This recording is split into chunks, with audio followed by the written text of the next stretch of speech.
Hello and welcome to NewFilmmakers Los Angeles in partnership with Movie Maker magazine. My name is Danny DeLillo. We're here at the South Park Center.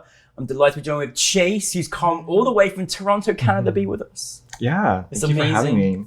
With their fantastic film, Something Fishy. Let's take a look at the clip. Well, next one's on me. See you around? Yeah.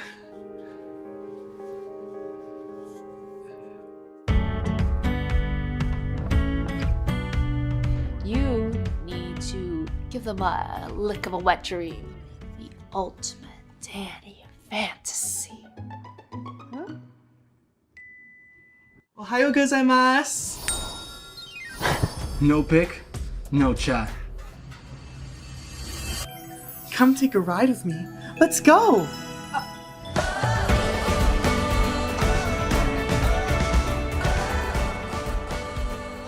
I'm done trying to fit into whatever pleases other people. I just want to be myself.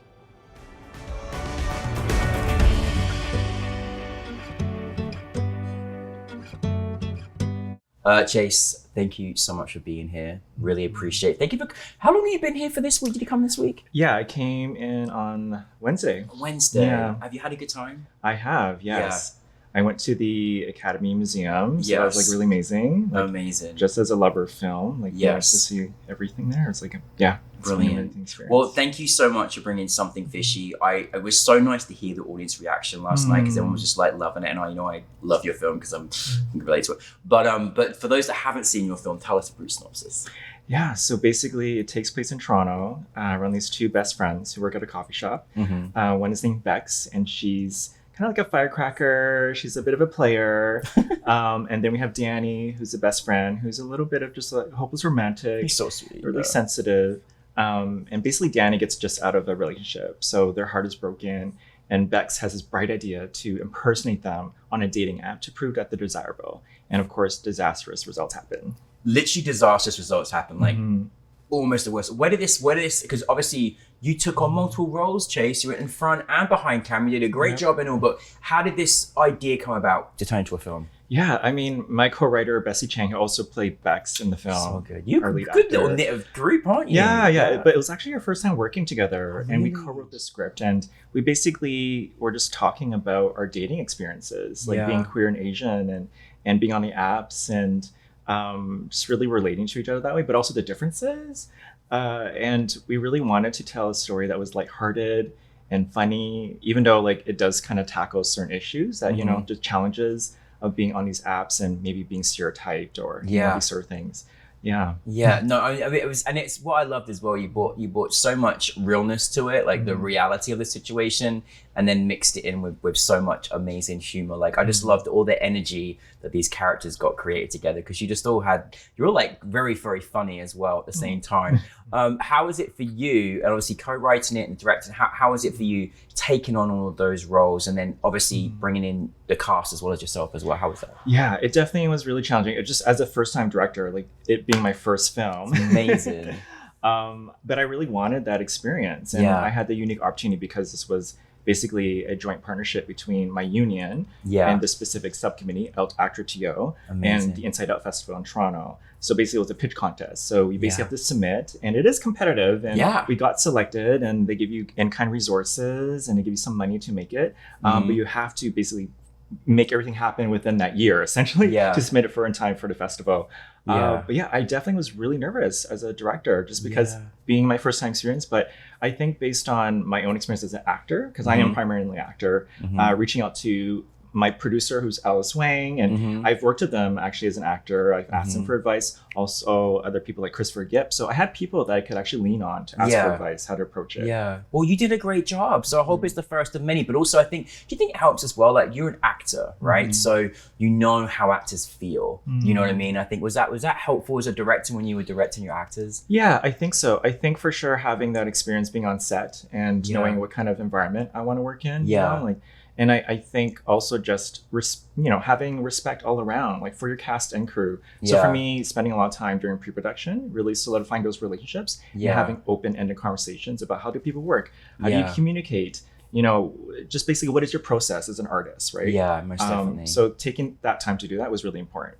Because you had a short time to do this, and what was so crazy to discover last night at the festival was that also this was like so bright. Like this was the brightest like film because it was like coffee shop, daytime, etc. But you did this overnight, right? We did, yes. We filmed this overnight for 2 nights. You fooled us. Yeah. I mean, we had to because we didn't want to cut into the service hours of the coffee shop, of course. And good lighting, obviously. Yes, exactly. Yeah. So that's the the magic of filmmaking, right? But yeah, I mean, because the coffee shop did lend us the space, as in kind. So we wanted to be really grateful to them and to not cut into service hours. But yeah, the hardest part was basically staying awake, and also just like, how far do I push my crew to do another take? Like you basically have to kind of figure out as you do it to figure out, okay, I'm okay with this. Let's move on so that, we don't go beyond the time. And also people are getting tired. Yeah. But you're at a coffee shop at least, so you can did that caffeine into the scene? Or I mean, at some point, but it's like, but you're not really using the machines entirely because you're also just like wanting to respect the equipment. Yeah, true. Yeah. And so, I think there's obviously this beautiful, kind of comedic moments that you'll have together. It's very funny, but there's also just like, it's tough on the apps, and and it is, and especially in the queer community, it's very stereotypical, and it's hard and it's difficult. Like, was there any sort of like kind of morality that you wanted to sort of draw attention to, because it's not easy for a lot of people out there that are using apps and dating in this format, right? Yeah, I mean, I think because we're judging people just based on their pictures and whatever's on their profile, right? Yeah. So you do feel like you're reduced to these statistics or with the way you look, essentially. Yeah. So it's hard, and I think the main message of the film is to try to embrace who you are, Yeah. Of course, like it could be a really nice tool to meet people. Yeah. But at the end of the day, you want to be able to connect, right? So beyond what's on the image or on your profile, right? Yeah, no, definitely. And I just think there was, I mean, not going to give anything away, but there's just a great morality towards the story of like, actually connection's important. Like having a connection in person is such a different experience. What have you mostly learned from making this film? Oh, I think just really believing in my vision as a director, like just in my voice as an artist, and not doubting myself. Because I think the challenge is that when you are seeking advice or mentorship, you have a lot of voices that are coming at you who are giving feedback, right? And out of that, you have to kind of pick and choose what is like useful for you and what actually fulfills what you actually want to achieve, right? So I think that's the greater lesson, is like staying true to that vision, and also how you want to work, right? Because I think there's this pressure, especially with filmmaking, everything has to be fast and you're under pressure, and you know, like and those things come out of sacrifice in terms of relationships maybe, or communication. And I think because I've had experience working in theater, it's such an opposite world where like in theater we take time to rehearse and like establish relationships and talk about boundaries and all these things. And I think the challenge was, how do I carry over that to filmmaking? Especially given the time restraints, right? 100%. If we're not having fun, what are we doing really? Exactly. Honestly, at the same time. Honestly, Chase, like we're so grateful. Not only did you make this film, bring it to us, but being here with us, coming from Toronto to be with us at this time as well. How has the experience been, like having it at a film festival? Certainly, we loved having it with you yesterday. Yeah, no, it's so. I mean, this was a US premiere, right? And our world premiere was at the Inside Out Festival. So amazing, love Inside Out. I mean, it's just been lovely to be able to show this film to another audience, right?